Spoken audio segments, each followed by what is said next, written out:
Setelah 8 tahun memimpin Kabupaten Pandeglang, Irna Narulita mendapatkan surprise sebagai bentuk penghormatan di penghujung masa jabatannya dari Sekda Kabupaten Pandeglang, Ali Fahmi Sumanta.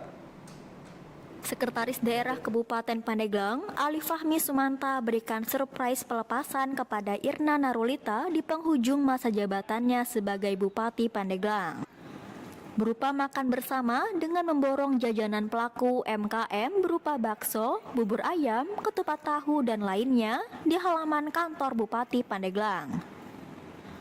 Bupati Irna juga mengucapkan terima kasih kepada seluruh pihak dan para pejabat yang mendampinginya selama menjadi Bupati Pandeglang.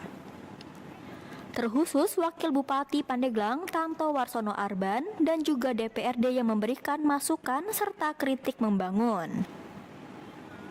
Irna juga mengungkapkan hal paling berkesan selama ia memimpin, yaitu saat 1 tahun kepemimpinannya terjadinya bencana tsunami yang melanda Kabupaten Pandeglang. Belum selesai menangani bencana tsunami, bencana kembali terjadi yaitu adanya pandemi COVID-19. Dalam penanganan pandemi, Irna dan Tanto lakukan percepatan penanganan untuk distribusi vaksinasi, serta mengimbau kepada masyarakat untuk bisa menjaga kesehatan. Irna mengakui hambatannya dalam membangun Pandeglang karena luas wilayahnya.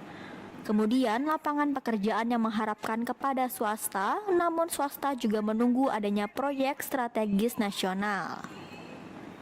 Selain itu, pihaknya juga memastikan proyek strategis provinsi yang menaikkan jalan kabupaten menjadi jalan provinsi. Ia juga mengucapkan terima kasih kepada media yang telah menjadi pentahelix dalam membangun Pandeglang bersama Irna dan Tanto. Irna juga berpesan kepada para birokrat agar budaya kerjanya terus ditingkatkan. Ia juga meminta untuk terus meningkatkan program pembangunan dan menggulirkan bantuan hibah kepada petani serta nelayan.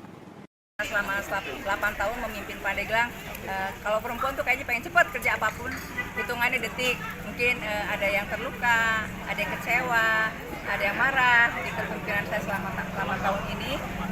Saya mohon dibukakan pintu maaf sebesar-besarnya, seluas-luasnya. Tapi intinya tidak ada lain, saya ingin membawa Pandeglang lebih maju. Bagaimana seluruh permohonan masyarakat ya minimal 80% kita akomodir. Intinya itu saja. Dan yang keduanya saya mengucapkan terima kasih kepada seluruh pihak ya dan juga seluruh para pejabat yang mendampingi membersamai saya. Terkhusus adalah Pak Wabub, juga DPRD yang memberikan masukan-masukan, kritikan yang membangun, itu sangat berharga buat kami. Jadi terima kasih waktu-waktu yang sangat baik ini, waktu kita berbagi. Ya, dan mereka sudah tahu bahwa intinya saya tidak ada kepentingan pribadi, tapi mengedepankan kepentingan masyarakat Pandeglang. Lalu selanjutnya yang terkesan selama saya dan Tanto memimpin, pertama dan utama 1 tahun saya baru memimpin Pandeglang, ada takdir Allah tsunami di Pandeglang. Lalu kita bergegas untuk bagaimana memberikan penanganan yang cukup kepada korban yang bisa dievakuasi. Lalu belum selesai terkait dengan tsunami, ada pandemi COVID, bencana non alam. Itu juga kita lakukan percepatan untuk penanganan, distribusi vaksinasi, dan juga bagaimana menghimbau masyarakat untuk bisa menjaga diri kesehatannya. Dan selanjutnya ya pembangunan di Pandeglang memang tidak bisa langsung diguyur signifikan karena anggaran fiskal kita kan belum mandiri, masih membutuhkan bantuan pemerintah pusat, pemerintah provinsi. Hambatannya apa? Karena luasnya.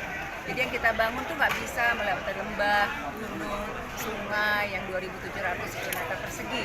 Sehingga memang dengan APBD, PAD kita yang masih terbatas karena memang swasta belum semuanya masuk, lapangan pekerjaannya semuanya mengharapkan kepada swasta, tapi swasta juga menunggu ada nggak proyek strategis nasional.